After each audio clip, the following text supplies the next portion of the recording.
అనగనగా ఒక అందమైన రాజ్యం ఉండేది.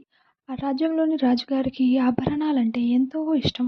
ఆ రాజుగారి దగ్గర ఎంతో ఖరీదైన నగలుండేవి. ఈ విషయం తెలిసిన ఒక నగలు తయారు చేసే వ్యక్తి రాజుగారి కోసం ప్రత్యేకమైన ఆభరణం ఒకటి తయారు చేసి రాజుగారికి బహుమానంగా ఇస్తాడు. అతను ఇచ్చిన ఆ కానుక అతని పనితనం రాజుగారికి ఎంతగానో నచ్చి ఆ వ్యక్తిని తన రాజ్యం ఉద్యానవనంలో అధికారిగా నియమిస్తారు.